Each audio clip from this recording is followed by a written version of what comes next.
Welcome to Castle Combe. Now, didn't expect to be here today, so it's a very long and complicated story about how I'm at this event here today, but I think the main thing is I'm here, which is obviously the best thing. I obviously really enjoy driving Castle Combe. It's a fantastic track, but today I'm here in a different car, so I'm going to be in the Citroen Saxo, not the same one that I raced for my first ever race that we finished with Chris, but it's part of that same group. It's with Steve, who did a lot of mentoring with me in that early stages of my motorsport amateur career.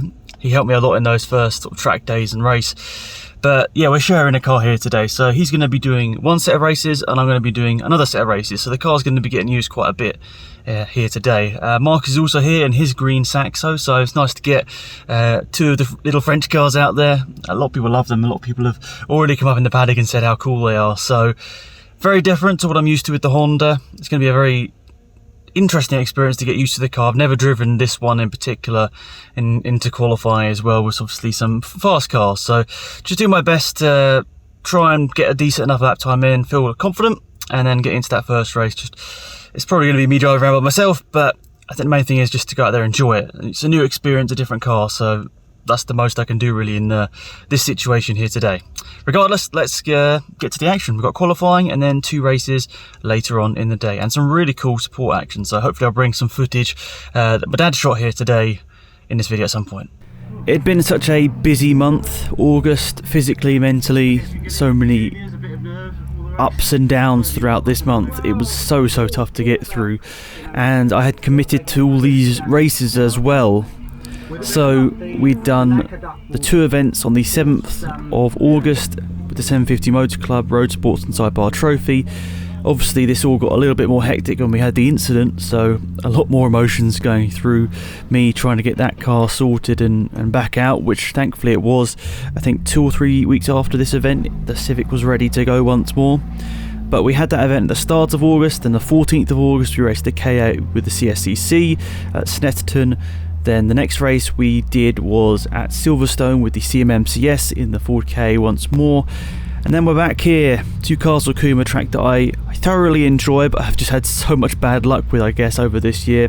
Mostly down to just me driving badly, and also the car just having little faults where I know inside and on reflection I could have done better, but you can't change the past, so why dwell on it too much. But it'd been a tough season at Castle Combe, and then to add this into the mix was already a bit of a weird one. So I wanted to race in saloons, but unfortunately we were pretty good in terms of regulations, but unfortunately the one thing that stopped us racing in saloons was the tyres. So I think there's a Motorsport UK list, and basically it wasn't on the quite right list. The list allowed us to go and race in hot hatches and GTs, but not saloons. It's so weird. They're just a set of tyres that these guys race with, these Saxos. They use these on all of them, and they've run with them for years, and they think that they're the best solution for them. So that's what we had. I couldn't change it at that shorter notice, so I had to go into GT, which I know is completely the wrong series for this. But I do hope the spectators out there could enjoy the funny side of it. Such a slow car being out there on track with some absolute beasts.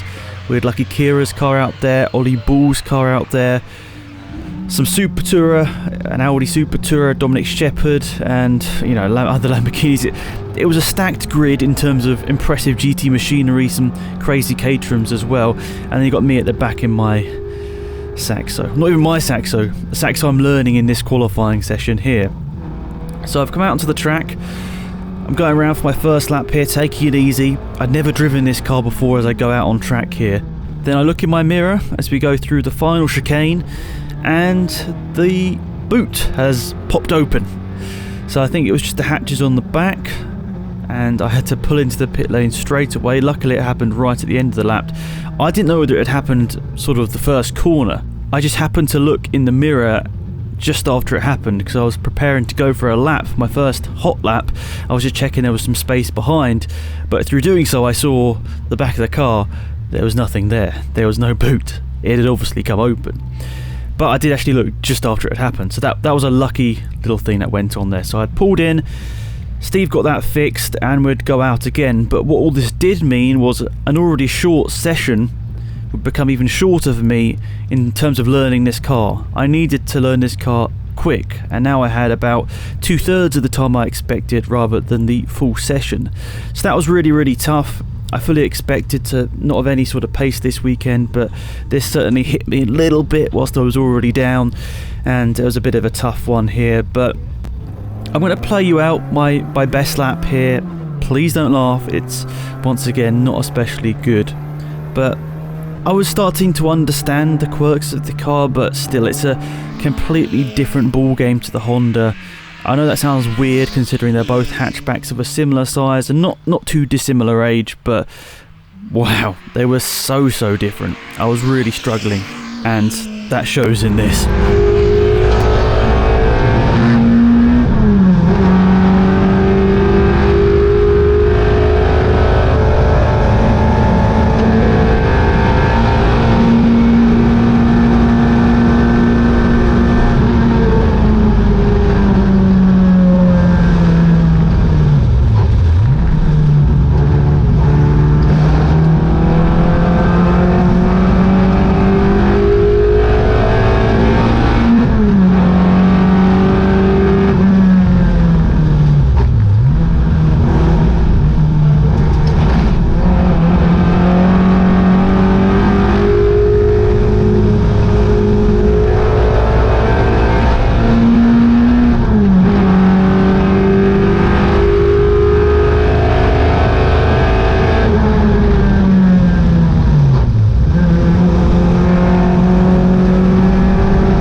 I was a little bit disappointed in myself. Of course, I wanted to do better. I wanted to learn the car a bit quicker. I guess one upside I did have was that I was quite confident around the track in terms of braking points, and starting, I wasn't right at the bottom. I had knowledge of the track, so I was sort of midway up in terms of confidence in terms of the track, but of course the car was a completely different beast to what I had known.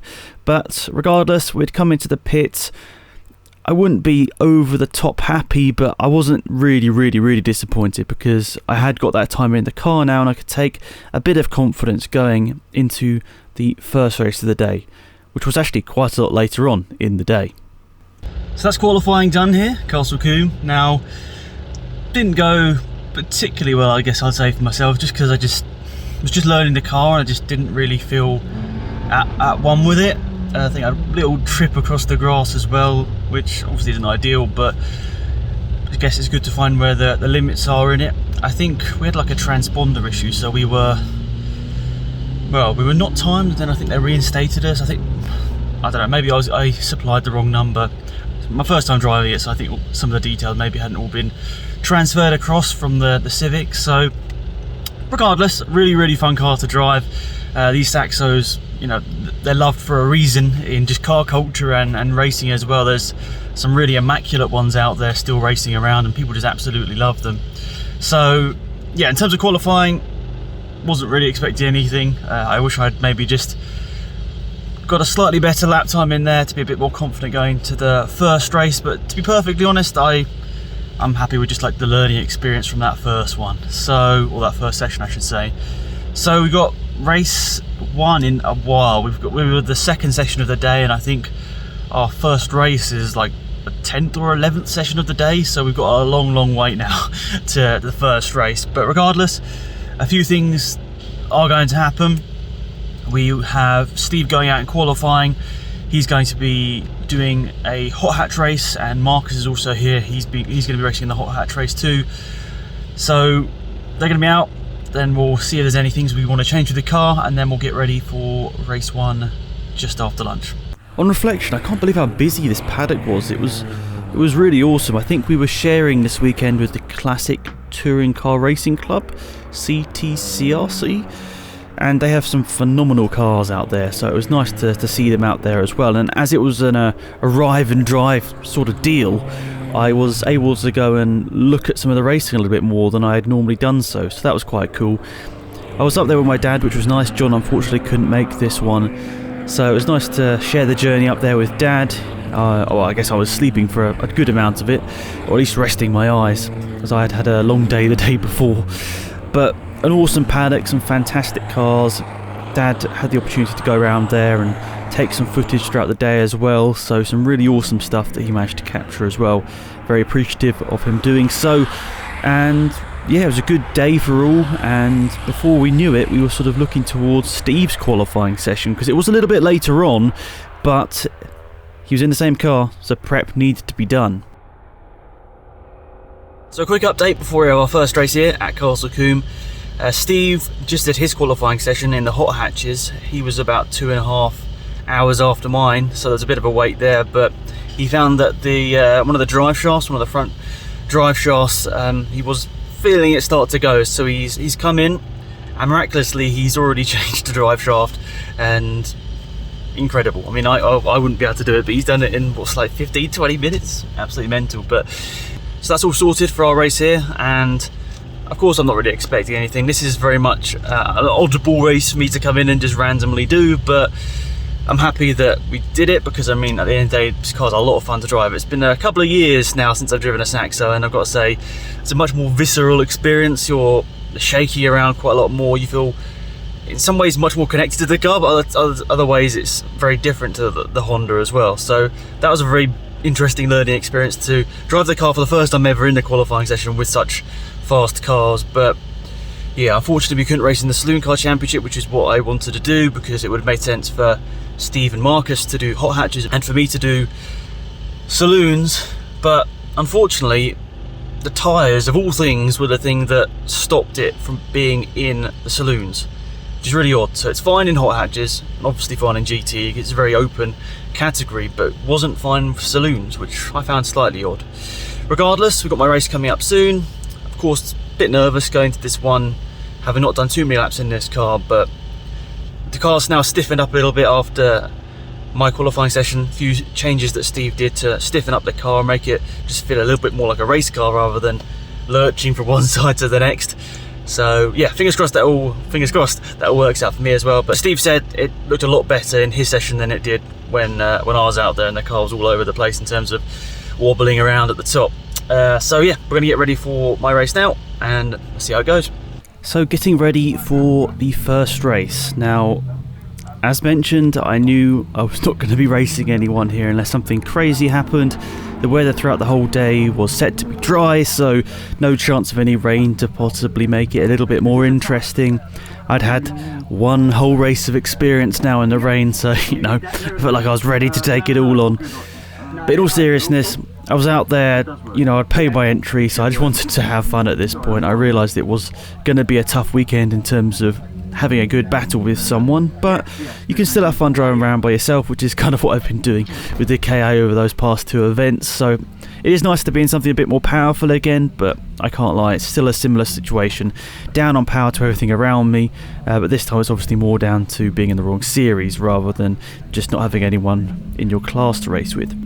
I can't promote the importance of having someone like Steve around you on your first sort of race weekends. I know this wasn't my first race weekend, but it was my first weekend in this car in particular, and he'd helped me in my first race weekend with Chris back in 2019, and he's just such a great figure to have around. Little bit of wisdom whenever you need it, he's there in the paddock to help you. And we were sharing the same car on the same day, so that knowledge was easier to grasp because we were living in the same situation rather than just telling me what we could be able to do. I was actually being able to figure it out whilst I was on the track, minutes apart from when he was out there. So that worked really well, and I can't thank Steve enough. Obviously Marcus as well, who arranged everything. If you do want to do your first race, I can't think of a better set of people to go and speak to. So If you're interested, please send me a message on Instagram or maybe in the comment section down here, and I'll get you in contact with Marcus and the gang.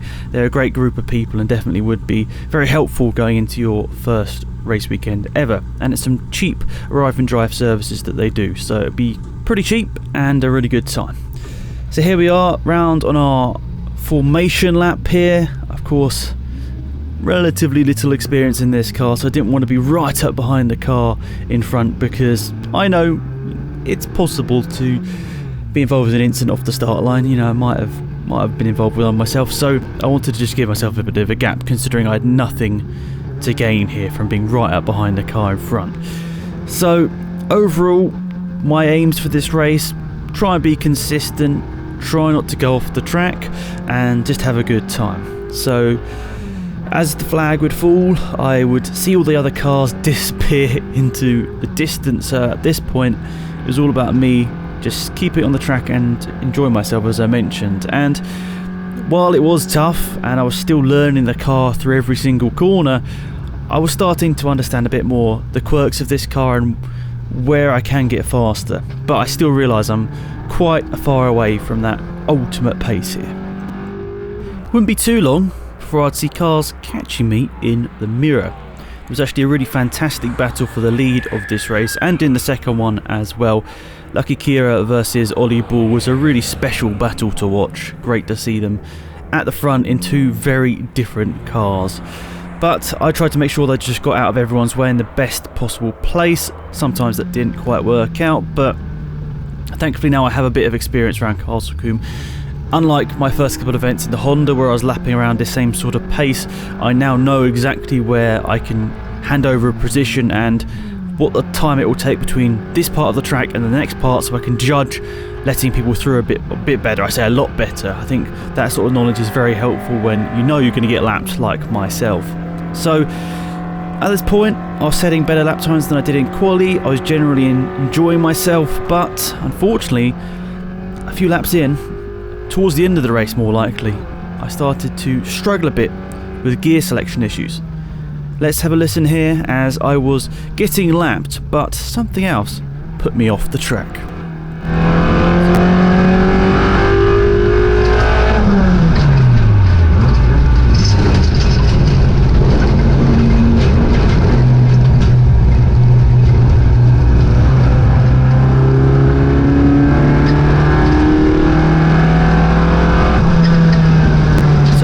Weird situation where the car was knocked out of gear mid-corner, just as I was getting out of people's way. Thankfully I knew the grass on that part of the track isn't really rutted or whatever, so I can just sort of go through it. As soon as I realised I'd missed the gear, I thought, I'm just going to jump out the way here. I don't want anyone accidentally running into me.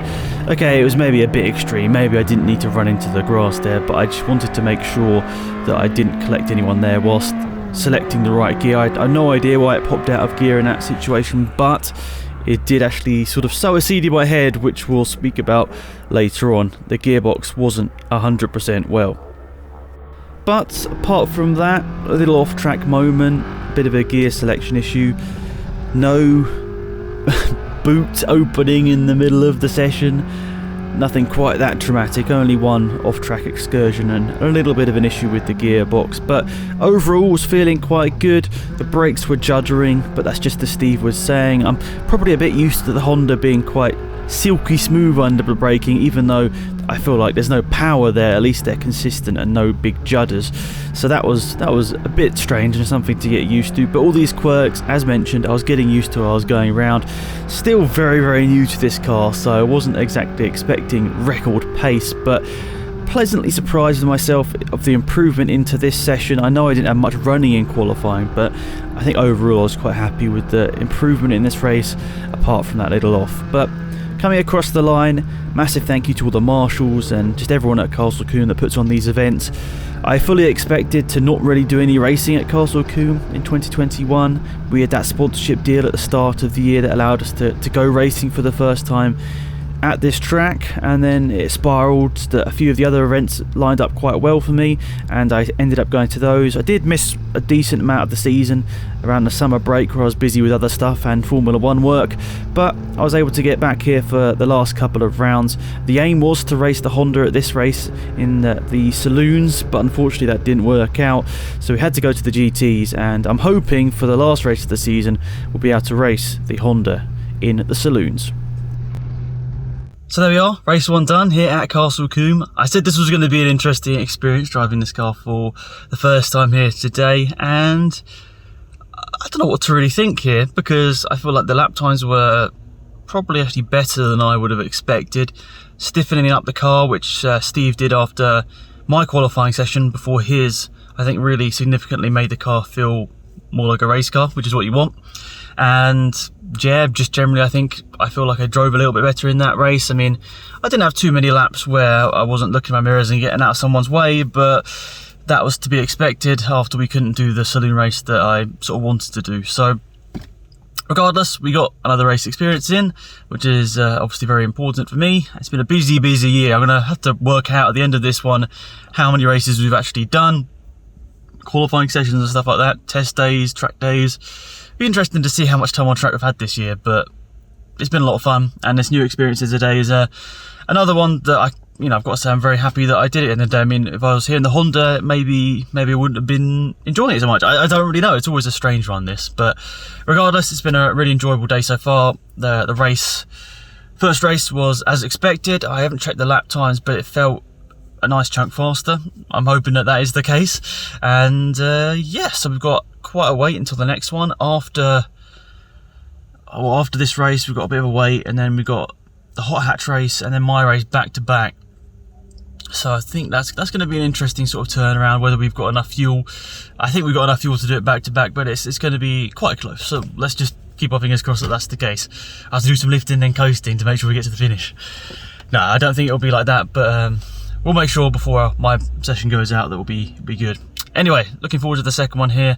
I'll try and input some footage from Steve's race coming up shortly, but as they're back to back I won't be able to do a bit of a reaction, but I'll try and keep an eye on, see what he's doing out there, and yeah, he's done a great job so far. He did a nice time in qualifying after only doing a couple of laps, and then changed the drive shaft, made sure the car felt good, and just generally we're in I think a much better place than the start of the day. So fingers crossed, it's going to be a nice end today for Steve in the hot hatches, and then me afterwards. Just trying to get a better lap time, really. That's the main one. I was lucky enough to be sharing this weekend with Steve in the exact same car, but also with Marcus. As I mentioned in this video already, a great group of people to be around, with Chris there as well. It's a really great atmosphere, and yeah, I can't wait to do more events with them in the future. Hopefully that won't be too far away. But regardless, because of the fact that they were racing out there as well, I wanted to share some footage of their race in the hot hatch, because that was certainly more exciting than what I was having over in GTs driving around by myself. But because they were out there, they had the GoPros on, I thought, why not? I'll show you some of the footage from their one race. For whatever reason, the GTs was a double header, which is obviously a bit more costly for me, but the hot hatches were just one race, so one qualifying and one race. So I'll share some footage from both. It's been said before, but Steve at the wheel of a Saxo is truly quite a special sight to behold, and the full video is over on my second channel, which is linked in the description if you want to see this full race from Steve. It is really breathtaking. So let's watch the highlights, but the full thing is available should you wish to view it.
stuff there from Steve. I could watch that all day long. Some really fantastic racing, and he would come home a third in class, which was a great battle back through, I think he started 5th or 6th in class. Him driving at Castle Combe for the first time in a while, from what I've been told, and not used to the car around this track especially. I think this was the first time that combination ever happened. So some special driving there from Steve, really exciting to view that. But the way the day went meant that this was a back-to-back. So the hot hatches would back on to the GT race. So we had to do a driver swap in the assembly area, which is the first time that has ever happened. So Steve would finish his race, go through the paddock, return to the assembly area, and then I would jump in and get ready to go. There was an incident at the end of the hot hatch race, if I remember correctly, so for our sake at least, there was a bit more time than we had expected. But the one or two things we had to worry about were, firstly, did we have enough fuel? We weren't 100% sure the Saxo could take 2 15-minute sessions back to back, or at least Steve's Saxo. They all have 3 different fuel tanks, if I remember correctly. I think Steve might be the smallest one, so that possibly was going to limit us here. We didn't top up in the assembly area. We believed that all of the mathematics we had done would be fine, but of course that was slightly in the back of my mind.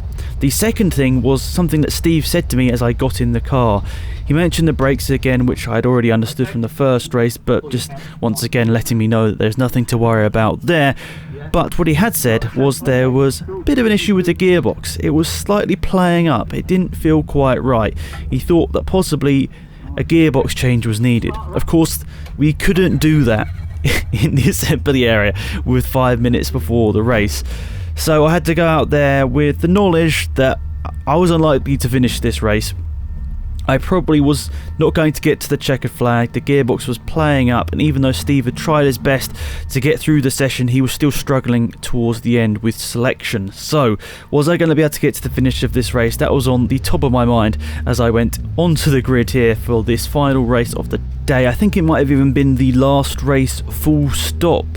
We weren't quite getting into this time of year in England where the sun is setting, but we were starting to get into those areas where if we went too late, we might need the lights on, but I think we were just about alright for this one. So, rolling start, which is okay for GTs and probably benefited me because embarrassingly I struggled a few times in the paddock to get the Saxo started up. I mean, I knew I wasn't going to be stopping the car and turning it off, but I'd stalled it a couple of times in the paddock, which was slightly embarrassing because there are just a few people about, as I mentioned earlier on. So the rolling start went just as expected, nothing special went on here, but I wanted to try and get a better lap than the first. Even though I knew the gearbox issues might stop that from being the case, I was determined to go out there and try and go a bit quicker. So let's watch the start on board with the 178 Saxo. As expected, they fly off into the distance. I'm not going to see them again until they come around to lap me in a few laps' time. But it was always nice to see, as I go through the first corners, you see the spectator bank at Castle Combe.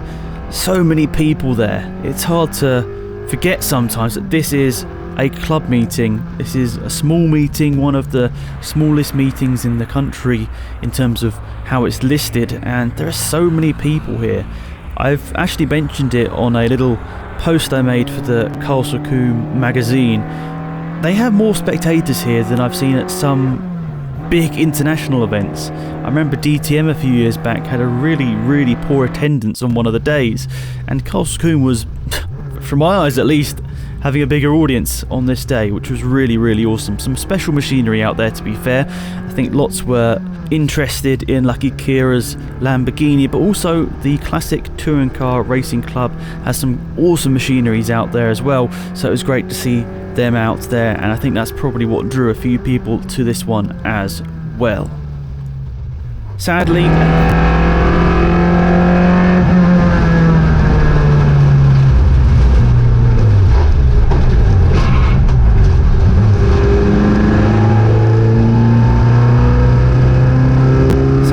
a few laps into this one, the gearbox issue that Steve mentioned became very apparent.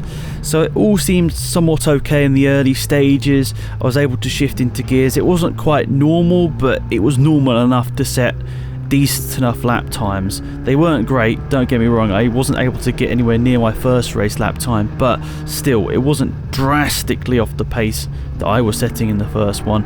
But I think around lap 3, 4, 5, something around that, just before halfway distance, I was really struggling. So I think I lost third gear, which isn't the end of the world at Castle Combe, but you definitely are using it. So there were both the chicanes where I think I typically use third gear that I was getting no drive out of because I was having to run it in fourth. I think second would have been too much of a leap downward, and I didn't want to be jamming it into second gear and causing any more issues. So I decided I'm basically going to have to run around here in fourth gear. I could use fifth gear going down into quarry.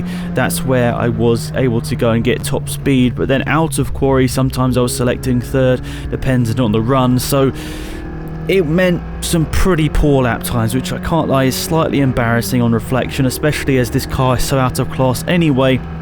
To have a further issue putting me so much further off the pace was slightly embarrassing, but I know deep down that at the end of the day I wasn't racing anyone here.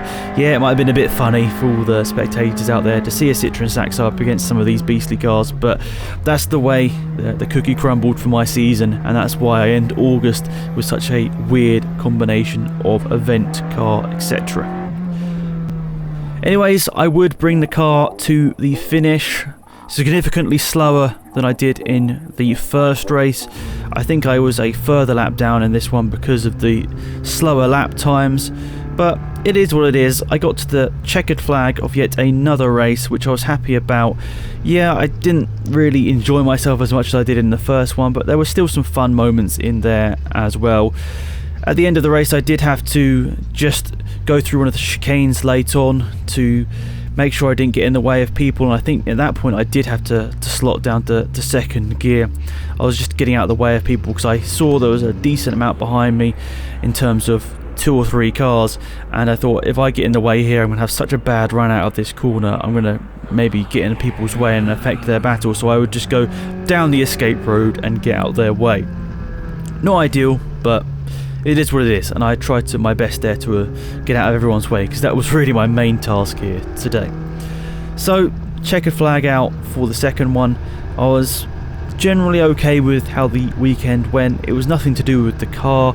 Okay, it had the issue at the end there, but it was still a lot of fun to drive. But I think the big thing is especially at this stage of the season, I was really beating myself up about the performances. I think there was so much going on up in my head mentally because of the Silverstone incident and everything else that I was struggling quite a bit, and I can't lie, my family definitely helped me get through some sort of tough moments mentally because of all of that. I mean, it wasn't really so much of a financial thing, it's just more mentally getting back out on track and going wheel to wheel with people after a bit of a tough one. So hopefully there'll be a few situations towards the end of this year where I'll have some nice wheel-to-wheel battles with people, but we'll see. I have no idea what the future holds in terms of 2021. Hopefully we'll get a few more race events in. Definitely want to get the Honda out there for at least one more event, but it's a crazy world. Maybe we won't be able to get it happening. But overall, to sum up the weekend, it was a tough one.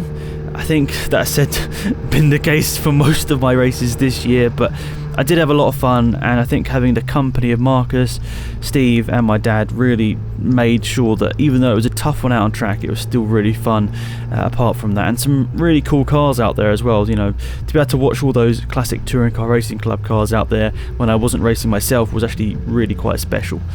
So, big thank you to everyone involved for making this one happen. It was a truly strange one, I can't lie, but we capped off a crazy August with yet another 2 races in the bag. And now we had a few weeks off. The Formula 1 season was starting up around this time again after its summer break, so I had to focus on work for a few weeks, but I did put a few things together and get a truly unique event on the cards, which will be coming up soon. And it was more of a holiday than a race. It was a crazy one, and I can't wait to share that with you. It was a really fun one, so you'll see that on the channel hopefully soon. Thank you for watching as always, and goodbye.